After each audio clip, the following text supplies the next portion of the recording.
Hi, everyone. I'm Lucie Lumière. I'm the president of Interactive Ontario.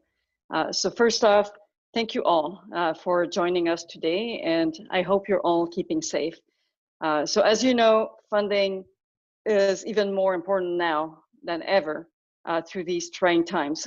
We need our people to continue to work to create interactive digital media products and to commercialize them. So today what we're going to do is go through the Ontario Creates funding programs, global affairs, global assistance programs, as well as the CMF programs. And before we start, I just want to thank you, Ontario Creates, for being our presenting partner, and CMF and Global Affairs for being our event partners. So this is particularly important, as I said, so we really appreciate that you're doing this from your home, so thank you very much. So the flow of the event is going to be, first off, Kim Gibson from Ontario Creates. She's going to present, and then we'll have a Q&A. So the Q&A happens in the YouTube channel. So if you have any questions, put them there, and Stephanie is going to go through them. And when comes time for Q&A, Stephanie is going to ask questions. So after Kim, it's going to be Jeffrey Crossman from Global Affairs. Again, presentation, then Q&A. And then it's going to be Shelley Coultish from Telefilm/CMF. Same thing, presentation, then Q&A.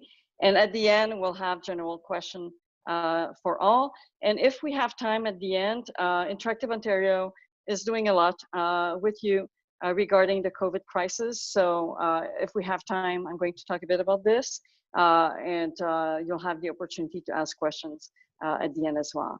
So without further ado, Kim, up to you. Thank you so much, Lucie. It is a pleasure to be here today speaking to you all. I'm going to kick this off by sharing my slide deck to all of you so you can see it. So as Lucie indicated, my name is Kim. I'm a program consultant with the with Ontario Creates, working on the Interactive Digital Media Fund. And what I'm going to do today is walk you through very high level what this fund is. This is not a replacement for an information session. There's a limited amount of information that I can cover off in the time that we have available. So this is just going to be a high level bird's eye view of everything. Before I get started, as Lucie's mentioned, we are all doing this from home. So there is a possibility that there will be some slight hiccups. So before I get started, I would like to introduce you, and my slide is, here we go. I would like to introduce you to my team members here at the house who may be making some special guest appearances during my talk. So we have Vegas, who is the Director of Demanding Food and Lots of Pets. We have Kismet, who is the Director of Afternoon Naps and Hiding in Warm Places. Fox, who is the Manager of High Jumping and Keeping People Awake, which he did last night. And Dash, who is the Coordinator of Ball Chasing and Park Visits. So if you do see them walking around in the background, they are supposed to be here, and I don't live in the zoo. So who are we here in Ontario Creates? That's who I am as a person. I have lots of pets. We are a government agency. We are part of the Ministry of Heritage, Sport, Tourism, and Culture Industries, and we have a number of departments within the agency. We have our Business Affairs and Research Group that acts as a catalyst and funds research projects. We have the tax credits department that runs a number of different media tax credits, including the Ontario Interactive Digital Media Tax Credit, which is a non-refundable labor-based tax credit that pays between 35 and 40%. Unfortunately, I am not an expert in the tax credit, so I won't be able to get into any level of detail with you, but we do have people at the office who are happy to speak with you if you have any questions or to give you an overview of that credit. Also within Ontario Creates, we have our industry development group, and that is the part of the agency that I work for, where we run industry funds. And then we also have housed the province's film commission, and the film commission is responsible for going out and providing service to films that are shooting in the province and selling Ontario as a destination location for people to come and shoot. We deal with 6 sectors that Ontario creates. We focus on book and magazine publishing, film and television production, and the music industries. And then, of course, we also fund the interactive digital media space. And within that industry, we relate to different kinds of content producers. So we see video game developers, web series creators, mobile content developers, MR, VR, XR producers, and also digital publishing content creators. So we have a wide group of individuals that we relate to through our interactive digital media programs. The IDM Fund, which is what I'm going to speak to you about today, is a series of 5 programs. I'm going to focus most of this presentation on our concept and definition and production programs, because those are the ones that we have the soonest deadline for. It's on April the 6th. And it is our biggest ticket fund and the one that I think we are most well known for. But before we go into all of the details about concept definition and production, I'm going to walk you through the other programs that we offer as well, just so you have a sense of the other things that we do beyond just our concept definition and production programs. So we have a marketing support fund that is open to companies that have received support through our production program. Companies in the marketing support program can receive up to $50,000, 75% cap. And the purpose of the program is to increase the visibility and financial viability of the projects that we funded through production. We also have a futures program, which is one of the newer programs that we've recently brought online. It is very specifically targeted at early stage interactive digital media companies that may not necessarily meet the requirements for the concept definition and production programs. We offer that program and partner with other organizations. In the past, we've worked with the Hand-Eye Society, we've worked with Interactive Ontario, we've worked with Toronto, and those organizations work with us and on our behalf deliver a series of workshops to help companies prep so that they're in a position to come in with a competitive application for concept definition and production. So the program is very much focused on skills and knowledge transfer. Ultimately, the companies that get through the end of the futures program are considered eligible to concept definition and production. And so once you've participated in futures, even if you didn't meet the eligibility criteria in advance of starting the futures program, we consider you eligible for concept definition and production going forward. So if your company is in a position where you don't necessarily meet those requirements right now, we would direct you to the futures program, because it's a great way to get ready for for IDM Fund and for concept and production, but it also means you are automatically eligible when you've concluded. We also have our Global Market Development Program, which provides support for companies that are going abroad to pursue business and audience development opportunities. Companies that are successful in this program can receive up to $15,000, capped at 50%. We will relate to all kinds of different costs, so your travel costs, hotel, flight. We will cover your registration costs and exhibition costs for events. So that's another big program for us, and we often see large groups of companies going through and getting support to travel abroad to do those very activities. Then finally, we have our industry development program, and the industry development program is open to organizations like Interactive Ontario, basically trade and event organizations, and we fund through their activities that are being offered by those trade and event organizations that will facilitate and act as a catalyst for business growth within the interactive digital media sector. So some of the programs that we funded in the past, iLunch, the series that we're participating in right now today, Wordplay, which is an event that has been offered by the Hand-Eye Society. We have supported the Toronto Game Jam, and we've supported Toronto Teal Web Fest. And so that's just a small sampling of the types of activities that we support through industry development. So you're probably wondering, when are the deadlines? And I'm happy to be able to share some good information for you. We have lots of deadlines coming up over the next little while. I haven't put any information here about concept definition and production, because as I mentioned, we're going to cover that off in the rest of the presentation, and we'll talk about deadlines then. Marketing support is an ongoing intake. We take applications from production applications or production participants as they're ready. The Futures program generally runs in September, October of 2020. We haven't announced dates for that, but that usually comes out in and around the summer.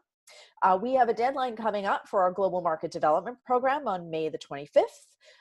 So lots of time to prepare an application for that. And then our industry development program, which wouldn't be something for companies, but more for event organizations and trade associations. We have deadlines coming up on March the 5th, July the 6th, and November the 5th. So we are right now at the beginning of our fiscal year, which means we have lots of deadlines coming up and lots of things to do. So let's get to the real question, the big ticket items, our concept definition and production programs. So these, we again also have deadlines coming up for these two programs. Our first deadline is on April the 6th. Second one is on August the 24th. Concept definition, you can receive up to $50,000, and we support early stage activities through that program. We'll talk a bit more about what that means on the next slide. Production, you can receive up to $250,000, and it's to support the creation of a market-ready product, a product that would be considered a release candidate at the end of the production cycle supported by Ontario Creates. The program is open to Ontario IDM content creators, book and magazine publishers. We are platform agnostic, which means that in order to be eligible, all you need to do is have a content project that's being distributed on a platform, network, or device that is interactive. So through this program, we fund digital magazines, we fund e-learning projects, we fund web series, we fund video games, we fund all kinds of different things. So there aren't a specific type of content that we're looking for. We're really open, and if there's something that you have that is distributed on an interactive platform, network, and or device, and it is a content project, then it's conceivable that you could come in for support through the IDM fund. It is a non-refundable contribution, which means you don't have to pay it back to us. There's a 50% cap, so we will fund up to 50% of your budget, maxed out at the dollar values for each particular program. And we are a last-in fund, so that means that you need to have all of your financing confirmed in place prior to coming in and submitting an application. As I mentioned, we'll get into a little bit more detail about what it is exactly we're looking for. So concept definition is very open-ended. You basically need to propose the activities that you need to do so that you're going to be ready and your company's going to be ready to move into production on your project at the end of the concept definition cycle. So the kinds of activities that we fund through concept definition include prototyping, creation of pre-production documents, pitch material, business plans, conducting research, really anything that you need to do to be able to say, yes, I'm ready to move into production is ultimately, we're happy to relate to it. Within the production program, we are a little more prescriptive because the purpose of that program is to actually create a market-ready product. So you're not necessarily defining specific activities here because the activities are to create a production project or to produce a project, to go into production. What you do need to do is you need to tell us a little bit about your project. And as I mentioned before, all kinds of different projects come into us: games, XR experiences, magazines, websites, web series. So lots of opportunities there if you've got a content project that's on an interactive platform, network, or device. We look at both eligibility on two levels. So we look at project to make sure that the project is eligible. We also look at companies. So for projects, the content has to be a content project, or sorry, the project needs to be a content project, which means it needs to consist of 2 or more of text, sound, or images. It needs to be suitable for an interactive platform, network, or device, and that needs to be the primary platform. It also needs to be suitable for commercial exploitation. So there needs to be an intent to actually generate revenue from the project that you are coming in for support for. It's not something that you can just be giving away for free and not monetizing it. There needs to be some attempt to monetize it. And it also needs to be targeted at either consumer audience, a magazine audience, or a student audience. What we don't do is we don't fund projects that are actually for use by corporations. Companies that are eligible, you can be a new company, but there are specific requirements that you need to meet to be a new company. In addition to meeting those requirements, we also require that new companies contact us in advance to go through the eligibility criteria so that we can ensure that you are in fact eligible for the program. We have established some expenditure and revenue tests that we use to determine whether existing companies are eligible. And those are very clearly and specifically outlined in the guidelines, but very briefly, 50% of your revenue needs to come from publishing, book and magazine publishing activities. 50% of your expenditures need to be associated with the production of interactive digital media content, or 25% of your revenue needs to come from the creation of screen-based content. So you don't have to meet all three of them. It's just one of those tests. If you meet one of those tests, then your company has passed the first threshold of eligibility.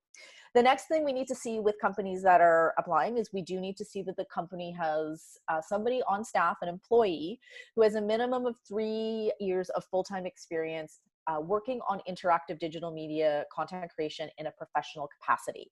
So when we do calls with clients, we will speak with them, one, about the expenditure and revenue tests, and then we will also go through the process of making sure that they do meet that requirement of having somebody with 3 years of full-time experience. Of course, because you're applying to a government agency, we also require that the company be Ontario-based and Canadian-owned. And as I mentioned previously, IDM Fund Futures applicants are fast-tracked into the program. So they may not necessarily meet the expenditure and revenue test. They may not have that full-time experience in-house, but they are considered eligible for the program. So if you are not eligible, that's a great way to kind of get yourself ahead and fast-track yourself so that you will be. Our programs are competitive, so we do have very specific evaluation criteria that we are looking at when we're reviewing applications. They're very similar across both concept definition and production. So I'm just going to walk you through kind of simultaneously both sides. You can see the percentages on either side of the screen. But track record of the applicant, company, and production team, we look at it both. So we want to see that you have some experience doing this before, beyond just being able to actually produce your project, having experience commercializing project and having actually generated revenue and had success in market goes a long way within this program. Because we are our focus within the agency is on economic benefit to the province. We are very much focused on looking at things like how much money you're spending in the province, how much money you're spending on labor, how many jobs you're creating, how much other funding you're bringing to the table. And that is evaluated and reflected in your benefit to the Ontario score. We will also be looking at the feasibility and project and accuracy of your document. So we look at your budget, we look at your schedule. We want to see that the project that you've proposed is actually achievable within the constraints that you have. So with the money that you have available, with the schedule that you've outlined, that everything looks like it is feasible and there are no major risks associated with your project. And then of course, we are looking at the quality, innovation, and creativity of your project. I mean, the reality is that while we are looking to grow companies and while we are looking to create benefit in the Ontario economy, if you don't have a great project, you don't have anything. So it's particularly important that you have a really good, solid project and that you're able to express it and communicate it and clearly convey the strengths within the application. Then within the concept definition, we are looking more at the positive impact on company growth, because after concept definition, there won't necessarily be revenues associated in the with the project, because the project is something that you're not necessarily releasing. It's something that you're creating so that you can get ready to move into your market release production phase. So we're looking at things like, does this project have a really good chance of actually going into production? So we're looking at whether support for the concept definition activities that you've outlined will produce benefit to your company, and whether it will have a good likelihood of going into full production. And then within the production stream, we are basically looking at critical commercial success and the revenue that you can generate from your project. In addition to those 5 core categories for evaluating the projects, we also provide bonus points to projects and to companies that reflect diversity and gender parity, or that contain Francophone, Indigenous, or diverse elements. So it's really important in your application, and there are sections of the application material where we do ask you to very specifically address that particular content, and you can get up to 10% bonus for that content if you your project and your company reflects. This is a snapshot of what we had sort of last year. I find this information can be particularly useful to companies. So we're quite oversubscribed. Concept definition, we had a 30% oversubscription. We had 89 applicants come into the program last year across the 2 deadlines. That's actually a pretty high number for us. So there's been an increased demand in concept definition. I guess people are figuring out what a great program it is. It's still relatively new for us because we've only been offering it for 4 or 5 years. So we're finally trying to starting to hit our stride and get a large number of applications in there. Games are our largest content category across the board in the concept definition and production funds. 63% of the projects that we saw in concept definition last year were games. The average grant was $40,000. So while the maximum contribution is 50, lots of people are coming in and asking for less. So if you have a smaller project and you feel like it makes sense to come in and request a smaller amount, we are happy to see those applications come in. And then within the production stream, we had a 250% oversubscription. Similar to concept, we had 89 applications come in. So not sure why it was exactly the same, but it was last year. 44% are games. So still that is the largest content category, but they are no longer the majority within the fund. So we are seeing other kinds of projects come in. And the average contribution, I'm sorry, it's actually blocked by my little windows. I have 17,000, I'm guessing, is the average contribution. So apologies, I can't see it because I've got some things blocking it from the Zoom thing, but I think it's 17,000 or whatever you see on the screen, whatever the change is. So one of the things that I do want to point out is we do regularly within both the concept definition and production streams fund the same companies, so they can come in multiple times to receive support. But we also see new companies come in and be successful. Every deadline, there's a significant number of sort of first-time applicants. So if you are a first-time applicant to the company, don't let that, or sorry, to the fund, don't let that dissuade you.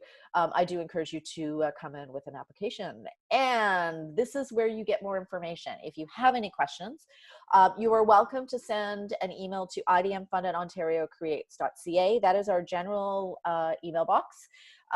My email address is up there as well. In addition to my colleague Danielle Hebert is my colleague.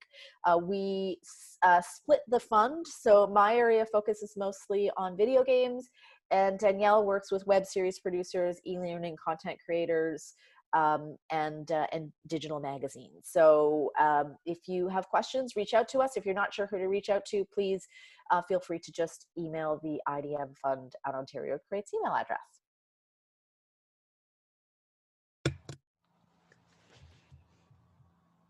Thanks, Kim. We do have a couple questions. We have a lot of the questions have been actually concerning the changes of deadlines if Ontario Creates is open to extending them to certain companies who have had to reallocate sources during COVID. Also, go ahead. I'll address that. So at the moment, there is no plan to extend the deadline. The deadlines are set. We are moving at those deadlines because we feel that it's very important to get the funding out to the industry. The only way we can do that is by getting applications in, reviewing the applications, processing them, and setting up contracts and flowing the cash. So the more we delay the deadlines, the longer it's going to be for us to get the funding out. Also, we've had significant calls, not a significant number of calls. There's been no drop off in the level of interest that we've been seeing. We expect to have the same number of applications that we normally do. Great. And another question in terms of, I believe it's the diversity program, is it going to be continuing on? They were told there was people speaking about, was the last intake last year, and has the program been renewed? So I believe what that person is asking about is a program that we offer on a diversity program that's a different program. It isn't part of the Interactive Digital Media Fund. We do have the diversity bonus, but it's not part of that. It's not part of the IDM fund. I think what they're talking about is something that is related to our film fund. So the diversity bonus holds, but there isn't an additional set of funding available. It's not a separate program. Great. I just had one another question just popped through. When evaluating other sources of funding for eligibility, does self-funding count? For example, if someone's doing contract work part-time to sustain themselves. Yes, so you can include, we do look at self-funding. The challenge with our program is that we do require that you have all of the financing in place. So you would need to have cash in bank to put up as part of your financing plan. What we can't do is we can't look at future revenues or future income. It has to be income that you've saved up and that you're applying to the project. Great. Everyone seems to be pleased with the answers. If anyone else has any other questions, please put them through and we can forward them at the end of the presentations. So our next speaker that's up is Shelley Coultish, from who is the Deputy Director of Telefilm Canada. Hi, I'm Shelley Coultish. I'm the Deputy Director at Telefilm Canada in the CMF Program Administrator Department. Just so you understand the difference, CMF Canada Media Fund is the fund that I'm discussing today, and it's administered at Telefilm Canada. So I am actually at Telefilm, but I administer Canada Media Fund programs. It's a little complicated, but that's how it works. So I'm going to bring up my PowerPoint. One thing I wanted to mention before I bring it up is that we are actually at the end of our fiscal year today. Our fiscal year runs from April 1st to March 31st, and the CMF is going to be releasing all their new guidelines and deadlines this week, but we don't have them yet. So I am presenting to you all of the information we have for last year. However, what I have been told is that there will be some minor changes, but for the most part, what I'm telling you is what will be happening. The same programs will be happening in this new fiscal year. So you can go to the CMF website and you can sign up for email updates so that you will get an email when they post all the new deadlines and guidelines for the coming year. They also publish a summary of changes document, so you can go quickly. Instead of hunting through the new guidelines to see what were the changes, you can go to this document and see specifically what are the changes for each program so that you can get a summary really fast. But for the most part, everything will be relatively the same. So let's proceed with the PowerPoint. Share my screen. Here we go. All right, so I'm going to talk about the experimental stream funding and our international co-production and co-development funding, which also allows for digital media projects. So the CMF receives, is a federal fund, and it receives money from the Department of Canadian Heritage and cable subscription providers called broadcaster distribution units. The objective of the Canada Media Fund is to support the creation of Canadian audiovisual content for all platforms, television and digital media, and to support innovation and leading edge projects. So last year, as you can see, the budget for the entire year was approximately $353 million. So how that breaks down is in the experimental stream last year, approximately $48 million was put towards the experimental programs. We've funded since 2010 over $300 million in projects, over 900 projects. And then the bulk of the money is approximately $304 million goes towards television programs and their related digital media projects. So I won't be talking about the television programs money today, but if you have any questions, feel free to email me about that. So the experimental stream programs essentially fund interactive content, interactive web series, websites, ebooks, VR, XR, AR experiences, console, web, mobile, VR games, apps, software, and enabling technologies. And we've been also getting AI as well lately. These stats are a little old, but as you can see, for the most part, a lot of the funding goes to games. But there's quite a lot in rich interactive media, some in software, and then the web series is a little smaller because that is a new fund that has only been open for 3 years. But that has its own fund, which we'll get to in a moment. So for the bulk of the experimental program funding, I will subtract web series for now because I will have another slide. Oh, sorry, can you hear me? Okay. Sorry, I just heard myself repeated in an echo in the background. So I'm going to subtract web series from this. I have another slide for that. But for the bulk of the experimental funds, like I mentioned, they're for games, software, mobile apps, rich interactive media. There are essentially 4 stages. For new clients, really just 3. So we have conceptualization. This is the only one of our programs that is first come, first serve, and it's brand new. And it is meant for brand new clients to the fund who have never received experimental funding before. So this fund is for if you are pre-prototyping and you need some money to do some research development, various steps prior to putting in a prototyping application. You can apply for this first come, first serve fund. The deadline this year will likely be around September, and I'll get into a little bit more about that in a second. Our second stage is prototyping, and I should preface this by saying you don't need to apply for each stage. If you've already finished, let's say you're prototyping already, you could come straight to production. So prototyping, of course, is to create a prototype. And then production, your prototype should be complete. You should be able to submit a link to show us your prototype. And it's to complete the entire project to release to the market. And within your production budget, you need to have your full marketing budget ready. There are 2 streams in production. In prototyping, you don't need to decide yet, but in production, you need to decide whether you're going to apply for the innovation stream, which is about innovation in content or technology, or the commercial stream, which is about return on investment, essentially.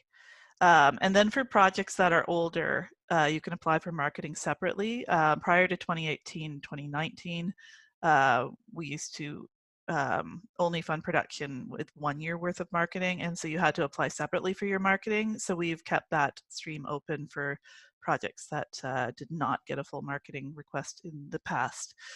But for new clients, if you apply to production, you would be expected to put a full marketing budget within that application. So we don't do grants. Our money either comes in the form of an advance or an investment. We don't invest in companies, we invest in projects on a project per project basis. For the conceptualization, the only one out of these funds that is first come, first serve, it is a repayable advance up to $15,000 or 75% of your total costs, whichever is less. For prototyping, which is all the rest of our funds are selective. They're either internally scored by our content specialists or we hire an international jury for the production funding. In prototyping, you can ask for up to $250,000 or 75% of your budget, whichever is less. In production, which includes your marketing costs, you can ask for up to $1.5 million, again, with the 75% cap.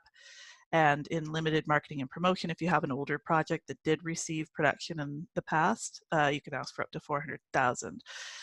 So as you can see, we don't fund 100% of the project. We only fund up to 75%.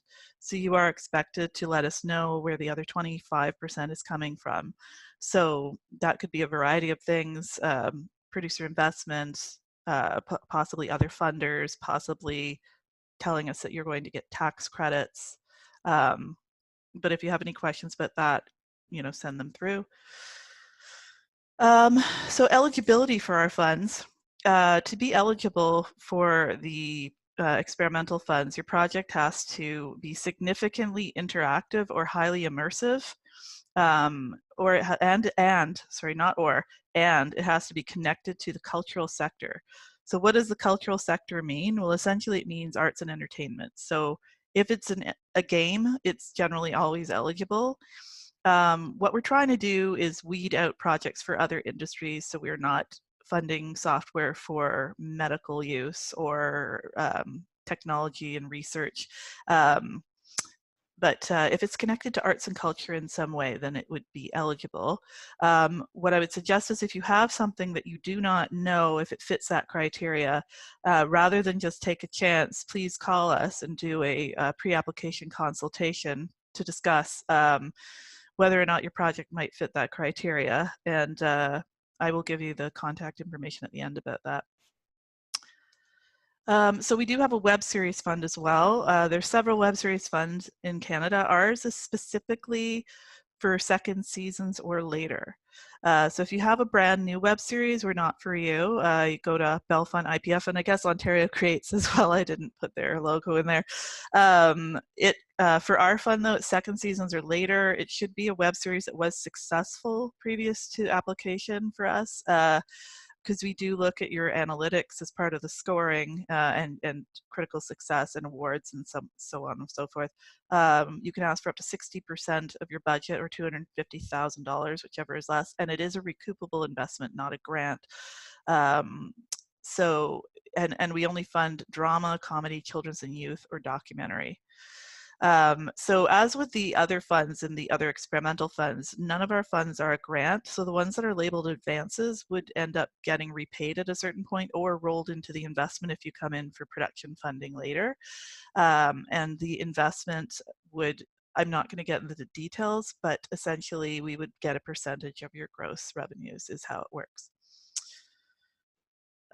Who is eligible for the CMF? So it's for the entire country, but you must have a for-profit Canadian corporation. You don't have to be incorporated to apply, but you do need to eventually incorporate a company for us to contract with you if you're selected. And the company must be considered Canadian controlled. So you can be a permanent resident of Canada. However, there are certain rules surrounding that. So if you've been a permanent resident for too long, it could put you offside. So if you're questioning whether or not you're Canadian controlled, again, call us for a pre-application consultation to discuss whether your company will be eligible or not. Head office has to be based in Canada. And then alternatively, broadcasters are eligible to apply as well. So you can actually, as a foreign applicant, you can apply for, I mean, technically you can't apply for the CMF funding. However, you can work with a Canadian producer using a co-production or co-development through the Framework for International Digital Media Co-Production.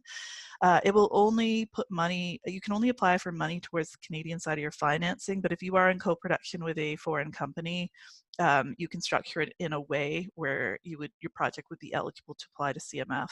I won't get too much into detail about that because it's a bit complex, but if you have questions about that, again, I would definitely schedule a pre-application consultation with us.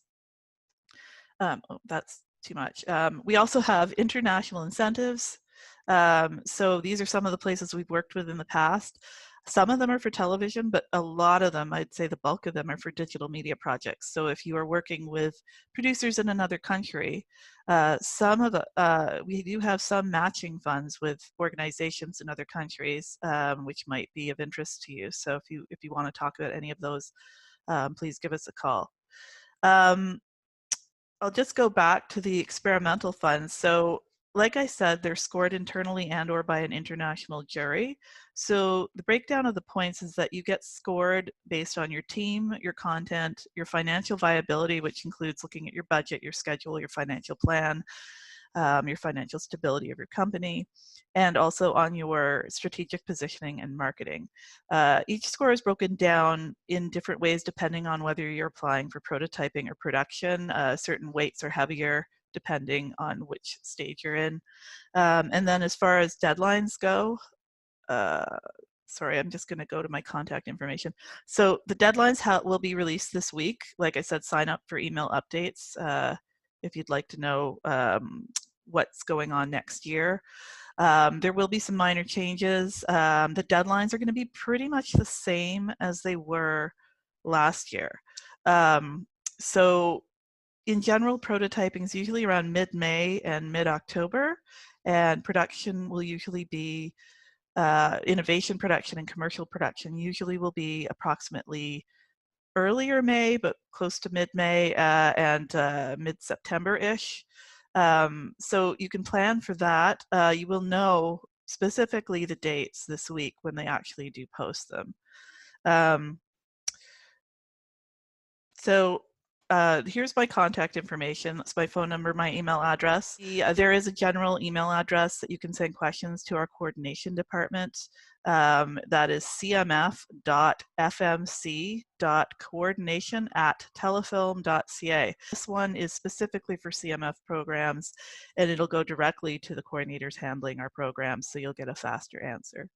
And like I said, I encourage people to call us and have a phone conversation about their project if they're wondering about eligibility of either their company or their project. We can also talk to people about the application process and how to sign up for our application portal and what we're expecting to see in an application. We're happy to take those calls.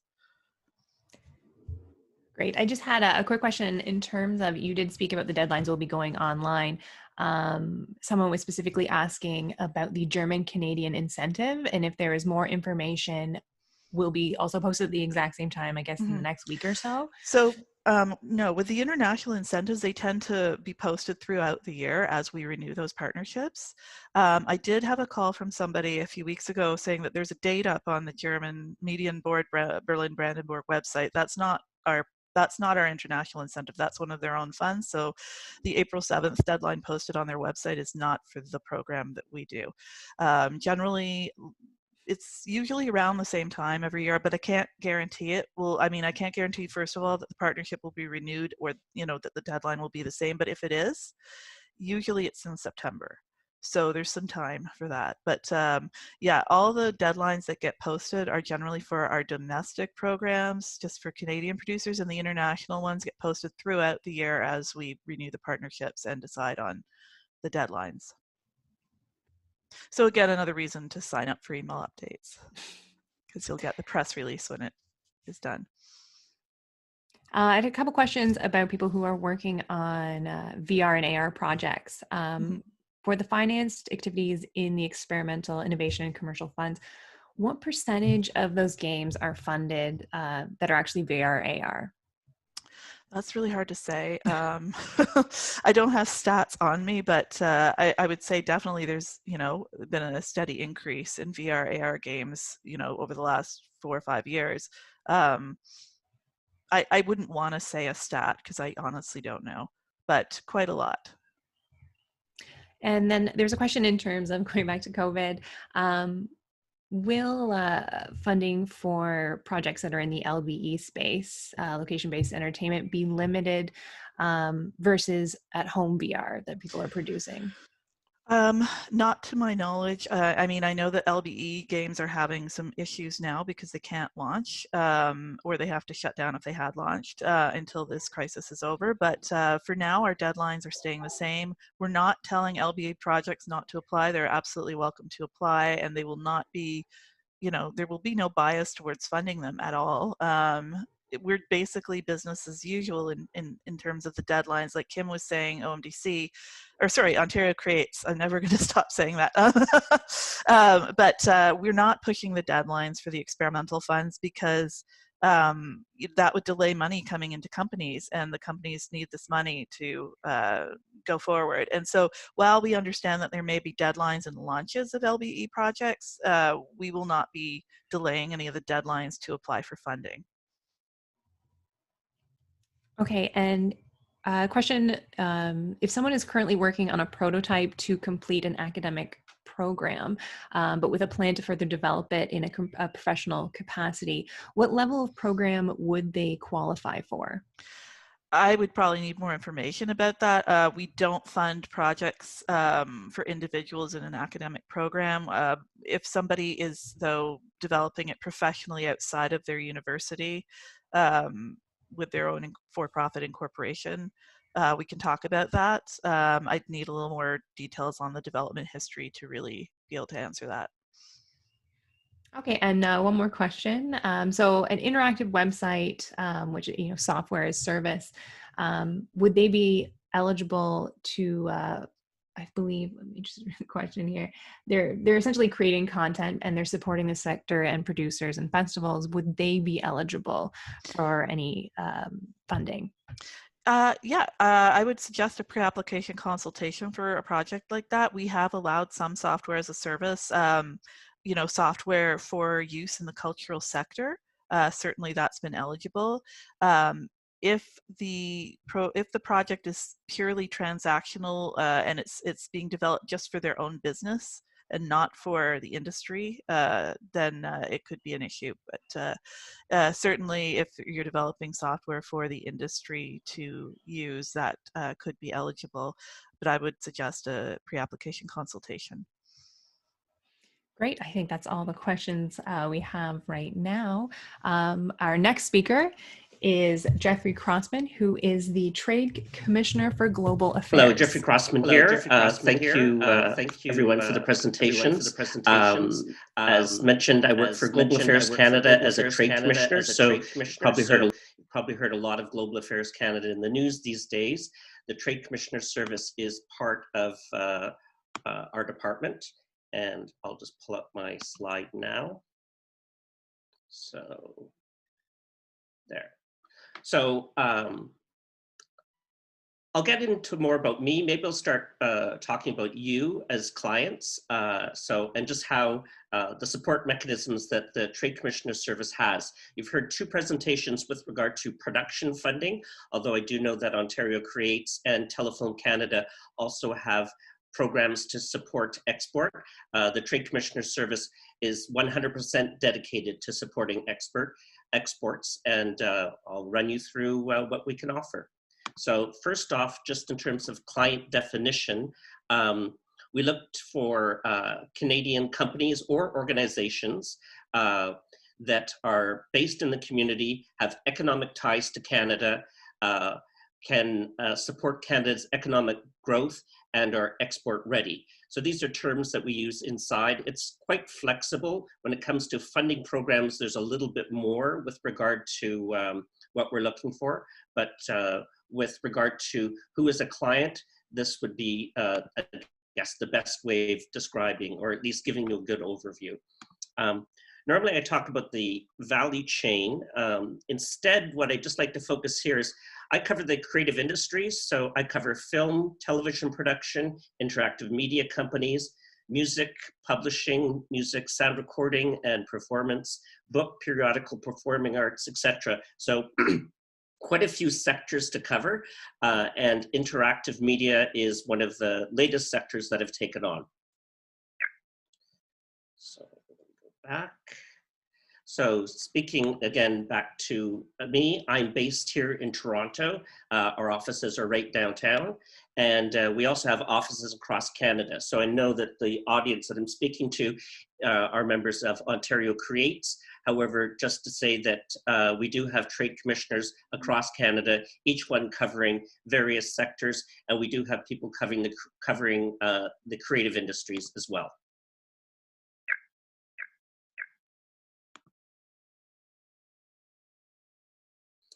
So I'll jump to colleagues just to say that working with my colleagues, hold on, here we go. I have colleagues around the world in 175 offices, and they provide services as well. Mostly what I do here in Canada is what we call preparation for international markets. So it's providing you with advice, looking at your export strategy, looking at different programs that you're eligible for, and kind of packaging up the information that you have and your export strategy, and then I work to connect you. So my colleagues at Post are also there to provide market potential assessment, so information intelligence. They often, because they live in the community or in the country that you're targeting, they hear about different possibilities. They make it their business to meet other contacts, etc., publishers, and then provide this identification of qualified clients to you. So in a nutshell, I would work with the client here in Canada, then I would evaluate and connect you to the right person at my offices abroad, and then they would connect you to qualified contacts. So mentioning the contacts that they will connect you to. The end result that we're looking for is client success. So we've defined for ourselves client success in two ways. One is non-financial. So this can be, for instance, a non-disclosure agreement, or if you're working with another organization, you may not have exchanged money, but at least you now have a contract or some kind of agreement. We look at that as an intermediate success point with the goal, hopefully, of you having a financial success. And we like to report on these, mainly because, well, just today's our fiscal end of year, and I'm writing up a lot of success stories because we do a lot of reporting. We report back to Parliament so that they can continue financing this program. And speaking of financing, we do have 3 funding programs. They've, in the past 6 months, been rebranded as Can Export SME, Can Export Associations, and Can Export Innovation. So Can Export SMEs is a program available for, in this case, you must be for-profit and incorporated and have at least $100,000 in revenue in your last tax year. This program can provide up to $75,000 funding to cover 75% of your international market development activities. So the categories of expense are travel, the cost of going to conferences or trade shows, as well as the cost of changing your marketing material into the target country's local language. So that could be translating and translating and producing marketing pieces. It could be video. It could be anything that supports you in selling to that market. There's also money available for IP protection as well as local consultants. Unfortunately, with the travel restrictions currently on, the Can Export is not entertaining applications for travel or for conferences at this time. The program is open and there is no deadline. It's a rolling deadline. They will provide you with an answer within 60 days. However, for the moment, I would recommend taking a look at the program, preparing your application for the eventuality that it will be open for travel and conference fees. We also have Can Export Associations. So this is for not-for-profit incorporated associations. And we provide funding to these associations to in turn put on either trade missions outside of Canada, bringing in buyers to Canada, or doing training or research with regard to exports for their members. Finally, there's Can Export Innovation. It's a program to support Canadian innovators meet with a partner. So that's the end of my presentation. I'm ready for questions. I can also supply people with links to these, the variety of programs, as well as my email address. So you did talk about the impact of COVID on the programs in terms of travel.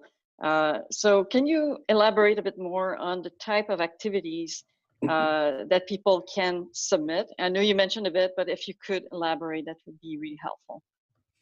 Well, I'm recommending, for instance, continue with clients to continue with their export plans, be they evergreen. Right now, we may not be traveling, but there is the possibility, well, of course, markets will open, and perhaps think about where you're targeting what markets you target in the future, and then developing your marketing materials now. That could be a project that could be covered by Can Export right now. Additionally, depending on where you are targeting, you could be looking, for instance, into IP protection and the cost of having somebody validate or register your projects in the local market. So that again would be something that could be covered. So there are some things that can be done now while we wait until the travel restrictions are off.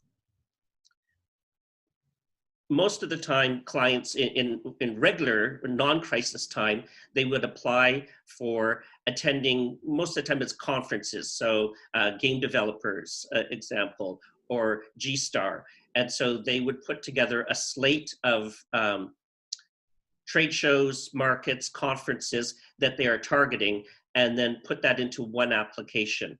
As I said, I know Ontario Creates has also a program to support travel to markets around the world. I think that has a once-a-year deadline and covers up to 50%.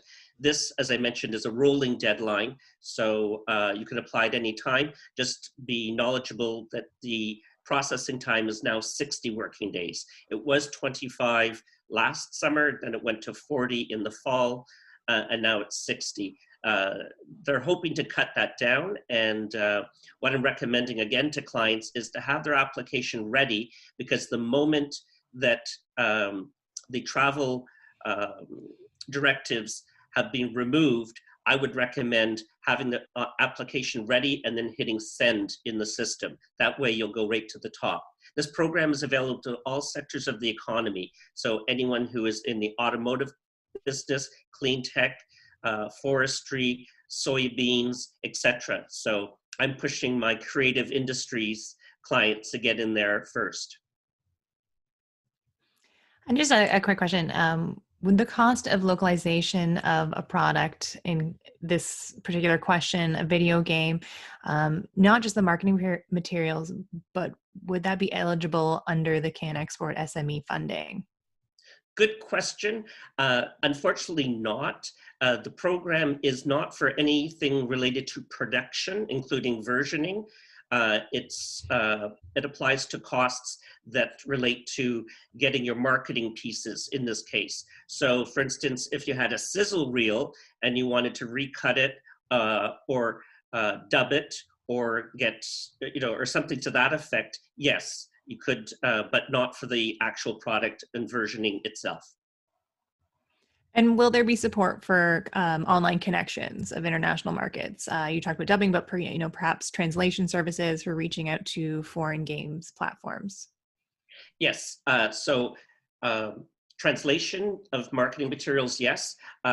Simultaneous interpretation, yes. So having somebody interpret while you're talking with a foreign buyer, that's also an eligible cost. Great. I just had a couple other questions that kind of popped up in between, and other people might be able to also speak to this. Can interactive projects that were created essentially instantly around 3 weeks ago, that is helping an industry to continue to train students due to COVID, can they apply for all these funds retroactively? I'll speak for CMF. We generally don't fund things retroactively, but certainly send your inquiry to us and we can take a look at it. But we tend to fund projects that are new projects. We don't fund things that are retroactive. And from Ontario Creates perspective, the answer is the same. Unfortunately, Global Affairs Trade Commissioner with regard to CanExport, the same as well. I'm just going to ask the person who asked the question to contact us, because we really want to understand more about this, as we may be able to do something about it.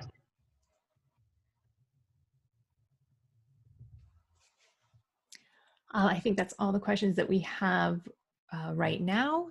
Lucy, if you wanted to speak to, for those of you who want to stick around, we're going to be talking a little bit about the impacts of COVID-19 on the interactive digital media industry and potential stimulus and relief measures.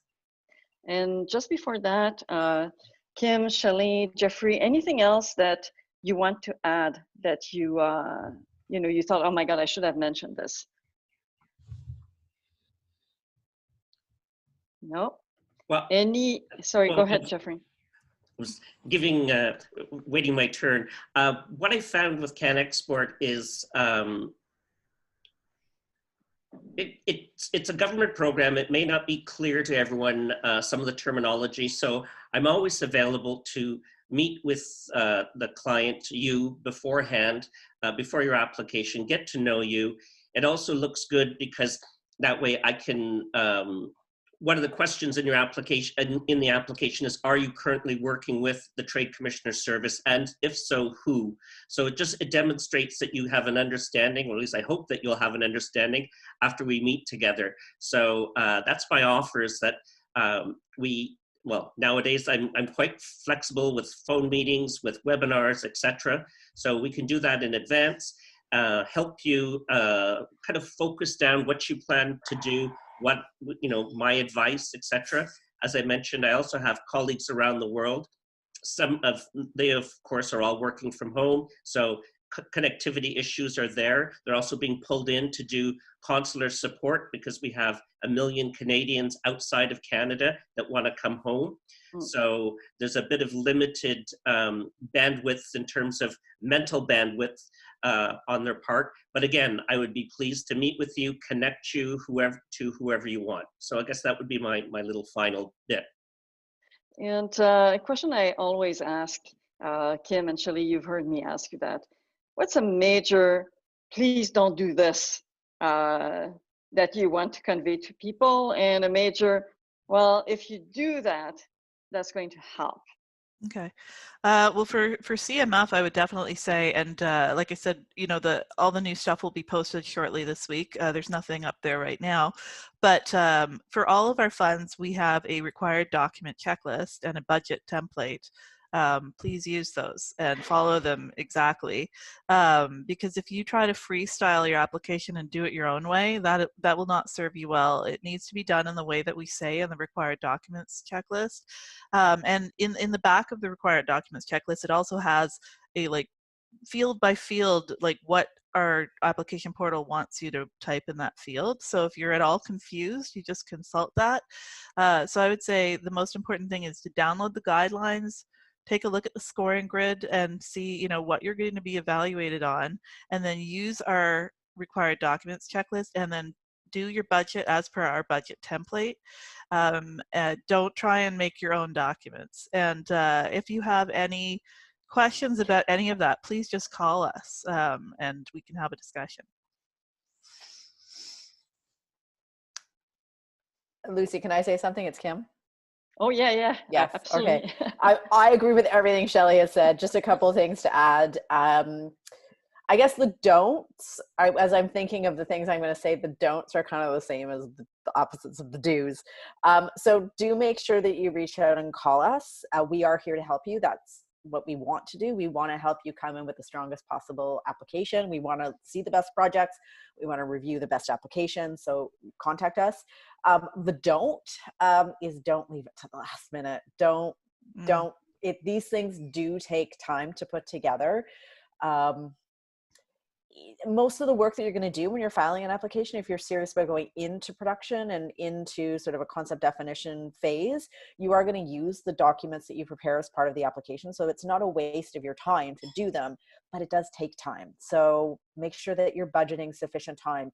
If you're just finding out about this program now and you're just thinking, oh, I'm going to put together a production application for April the 6th, it's very unlikely that you'll be able to put together a solid application. Generally, we estimate it takes about a week of full-time work, spread over however many weeks you have, and about 2 weeks of full-time work for concept definition and production, respectively. So make sure you're leaving yourself sufficient time to prepare the documentation, because when you don't, it shows. Exactly. Yeah. Same for us.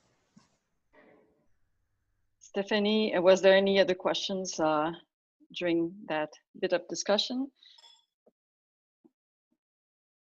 There was a question for Jeffrey. What are the dollar amounts that range for support? Can you please repeat the question? What are the dollar amounts, the range for support for different programs? For Can Export SMEs, Yes. it's up to $100,000 per organization. And the program covers 75% of your costs. So if you have travel, conference fees, translation, interpretation fees of, I guess that would be, of 133,000, then you pay the 33 and the 100,000 is covered by Can Export.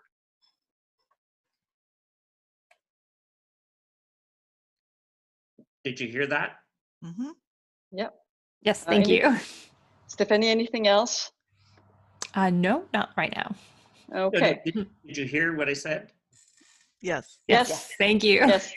Yeah. You see, one Wait. last thing, and I think I've heard it from Kim, I've heard it from Shelley, and you've all heard it from me. We want you to succeed, and we want you to have success. So, you know, as said, let's talk and make sure that you have the time and the feedback to get a really good application in. Thank you, Jeffrey. Thank you, Kim and your cats. Thank you, Shelley. Thank you, Vincent from Livecast. And to our partners, Ontario Creates, CMF, and Global Affairs.